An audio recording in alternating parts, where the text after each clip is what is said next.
are the 10 greatest beasts in history, and this is Jimmy Donaldson, or Mr. Beast. Who is the greatest? Is it going to be Mr. Beast? Many of these people on this list shocked me, and I'm a huge history nerd. And I bet you haven't even heard of half of them. But let's start off with Mr. Beast. He started his YouTube journey as a young teenager in 2012, and after years and years of failing, he eventually went viral. This spiked his career, causing him to create crazy challenges and massive giveaways. This caused him to make millions from his content and his philanthropy, and he's featured in TV shows like The Beast Games, making him one of the biggest influencers in the entire world. But let's see what his competition is like with number 10, Basil the First. This man was born a peasant in the Byzantine Empire and was eventually enslaved. But from there, he was able to escape and he became a stable boy. But he was no mere stable boy, as he used his cunning to rise the ranks, eventually being named co-emperor by the Byzantine emperor, whom he assassinated so that he became the emperor. But this was not to the detriment of the empire, as he found the Macedonian dynasty, bolstered the Byzantine military, and reformed Byzantine law.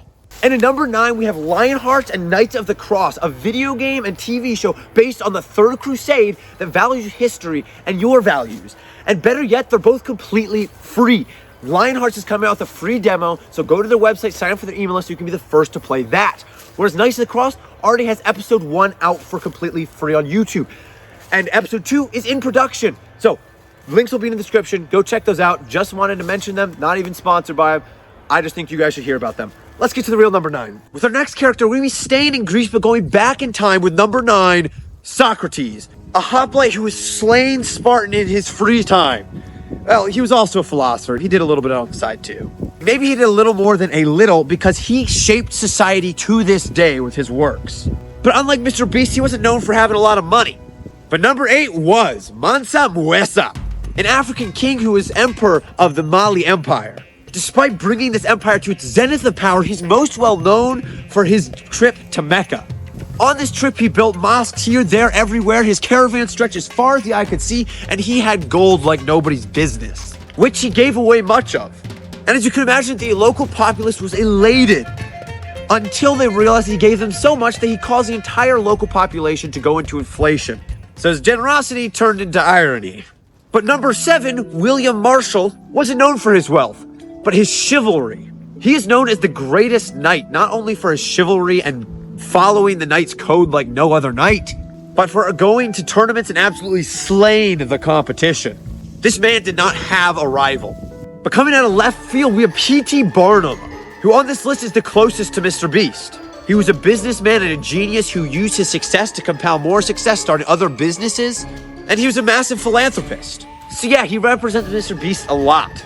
Unlike number 5, William Shakespeare, a playwright whose works are in society and read all the time today.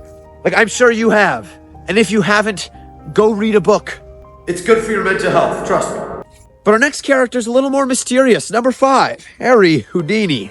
This man was a dedicated entrepreneur and escape artist who captivated crowds. He did many tours around the world, but was most famous for his stunts in New York.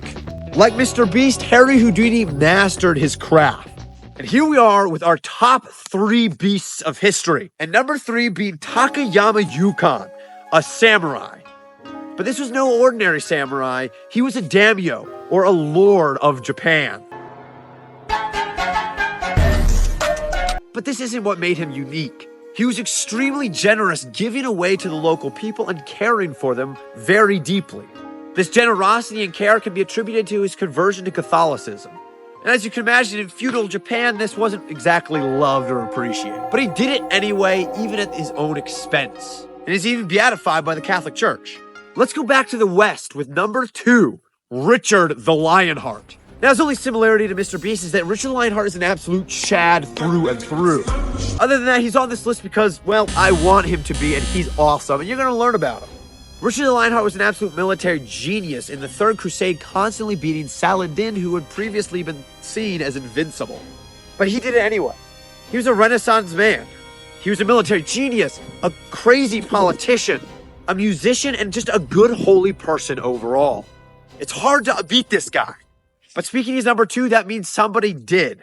And that person, number 1, the greatest beast in history, is Julius Caesar.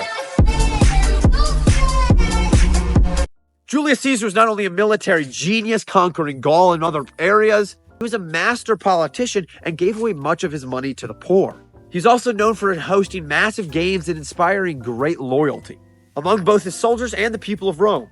Militarily, my favorite event to learn about him was when he was besieging a city of Gaul, and then a Gaul army came and attacked him and ended up besieging him, and he still managed to kick both of their butts. Like, that's a lot of butts to kick, but this man managed to do it.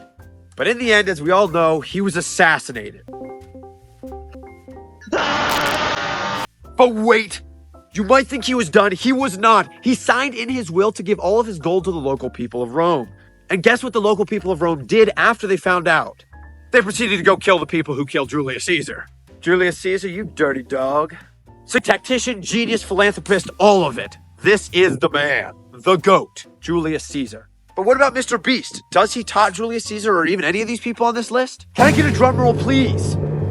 The answer is actually no. I would not rate him above any of the people on this list. If you're not slaying Spartans or giving away all your money and you're not a samurai, it's not happening. Future video idea, Mr. Beast? I raised the samurai army, just a suggestion. But what about you? Where would you put Mr. Beast on this list? Would he make it on the list or would you leave him off like me? I'd love to hear your thoughts. And well, gentlemen, get outside, have a good day, and keep learning.